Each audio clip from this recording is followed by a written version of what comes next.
हर जोर जुल्म की टक्कर में हड़ताल हमारा नारा है, हर जोर जुल्म की टक्कर में संघर्ष हमारा नारा है, हर जोर जुल्म की टक्कर में, हड़ताल हमारा नारा है, हर जोर जुल्म की टक्कर में, संघर्ष हमारा नारा है। 20 मई को पूरा देश की मजदूर वर्ग आम हड़ताल पर जा रहा है। जो संयुक्त ट्रेड यूनियन मोर्चा है वो मोर्चा ने लेबर कोड्स के खिलाफ ये आम हड़ताल का ऐलान किया है। ये आम हड़ताल एक और हम मांग रहे हैं, ये लेबर कोड्स को श्रम संहिता जो है उसको रद्द करने के लिए, स्क्रैप करने के लिए। उसके साथ ही साथ जो 5 से 6 साल से पूरे भारत देश के मजदूर वर्ग मिलके संयुक्त ट्रेड यूनियन मोर्चा के नेतृत्व में जिन लेबर कोड्स को जारी करने से रोक के रखा है, उस लेबर कोड्स जारी होने से पहले एक ऐसे माहौल बनाया गया जा रहा है ताकि लेबर कोड्स के अंदर जो भी है उसको इनडायरेक्टली, परोक्ष रूप से उसे जारी करने की कोशिश मोदी सरकार ने कर रहा है। उसमें पहला ये है, जो इंस्पेक्शन करने का जो मौका था लेबर लॉस के अंदर, लेबर डिपार्टमेंट के जरिए वो इंस्पेक्शंस को रोकने की एक कोशिश किया गया है। वो श्रम समाधान और श्रम सुविधा पोर्टल्स के नाम पर जो भी वहां जाके कंप्लेंट करता है लेबर डिपार्टमेंट के पास, अगर वो कंप्लेंट को उन्होंने डिजिटल फॉर्म में नहीं दिया है, उसको डिजिटलाइज करके सेंटर को भेजना पड़ता है। सेंट्रल लेबर डिपार्टमेंट वाले वो सेंटर को भेजने के बाद जैसे सेंटर ने उनको वो विभाजित करते, किसको पेश करता, जिम्मेदारी देता है, वही लेबर ऑफिसर को उसका कार्रवाई करना पड़ेगा। नहीं तो ये जो कंप्लेंट इंस्पेक्शन के लिए आता है उसको रैंडमाइजेशन के नाम पर, ये पोर्टलाइजेशन और डिजिटलाइजेशन के आधार पर अगर सेंटर से बोल दिया जाएगा कि ये इंस्पेक्शन को करना है, तभी तो लेबर इंस्पेक्टर जा सकता है। उसका मतलब क्या है? उसका मतलब यह है, लेबर डिपार्टमेंट जिन्होंने जो भी उल्लंघन होता था मालिकों के जरिए, वो उल्लंघन के खिलाफ जो इंस्पेक्शन करके कार्रवाई करवाना था, उस पर रोक लगा दिया गया है।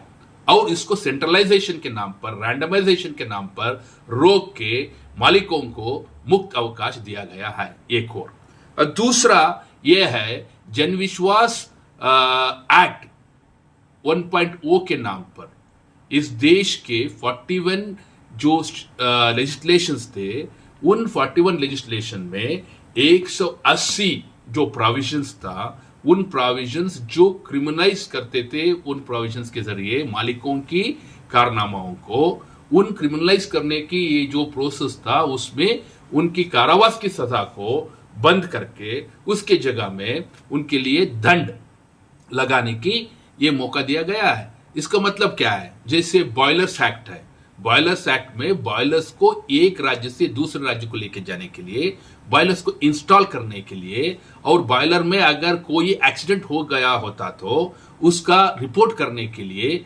सख्त से सख्त ये था नियम थे बॉयलर्स एक्ट के अंदर। मगर अभी क्या बोल रहा है?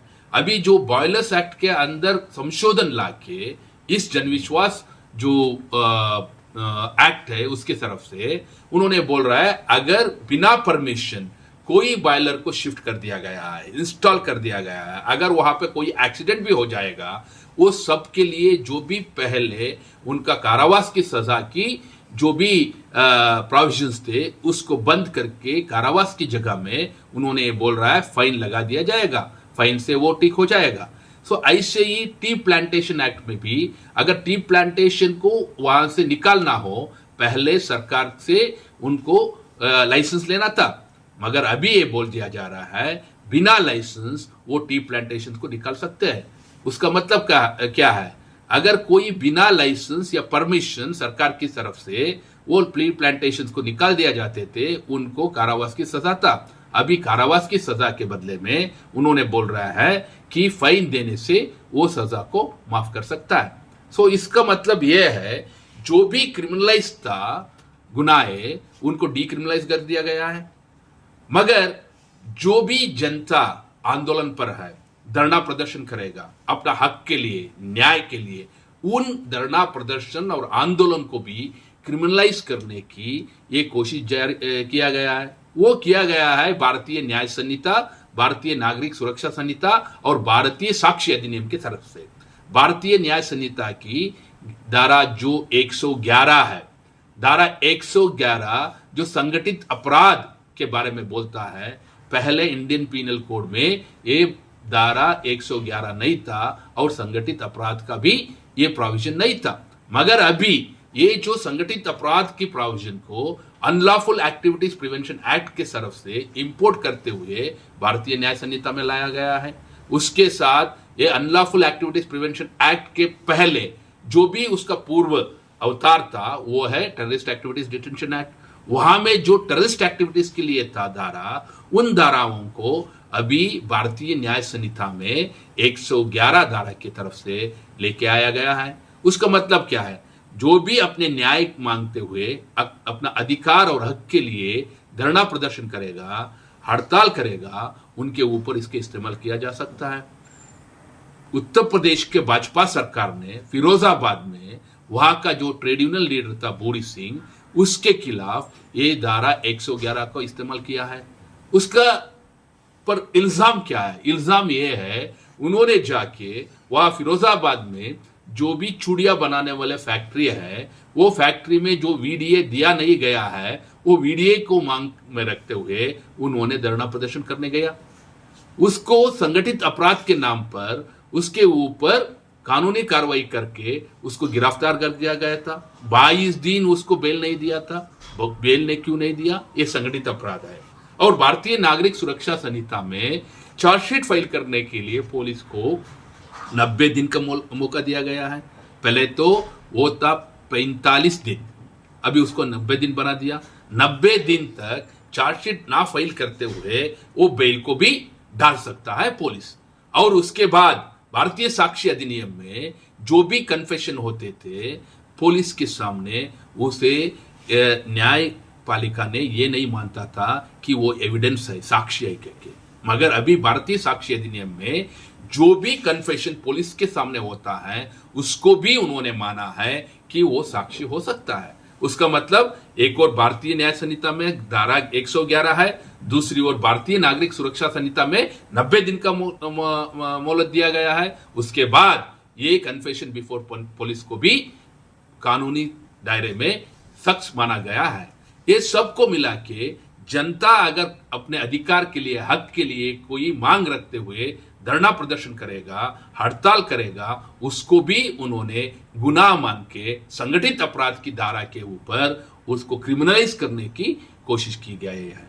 उसका मतलब यह है, एक और भारत देश की मजदूर वर्ग ये लेबर कोड श्रम संहिताओं के खिलाफ लड़ रहा है, वो लेबर कोड्स अपने श्रमिकों की हक और अधिकार को छीन लेंगे कह के, दूसरी ओर ये जो प्रोटेस्ट होता है, धरना प्रदर्शन होता है, उसके विरोध में, खिलाफ में जो भी होता है, उसको भी रोक लगाने के लिए एक इकोसिस्टम बनाया गया जा रहा है, ताकि इस देश की जनता की जो भी ये अपना हक और अधिकार के लिए लड़ने की जो भी मौका था, उसको बंद कर जाने की कोशिश कर दिया जा रहा है।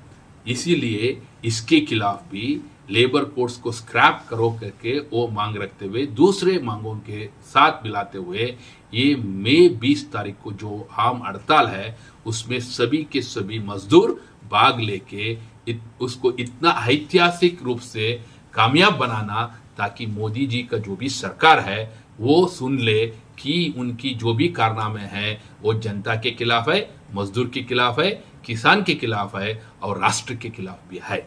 धन्यवाद। हर जोर जुल्म की टक्कर में हड़ताल हमारा नारा है। हर जोर जुल्म की टक्कर में हड़ताल हमारा नारा है। हर जोर जुल्म की टक्कर में हड़ताल हमारा नारा है।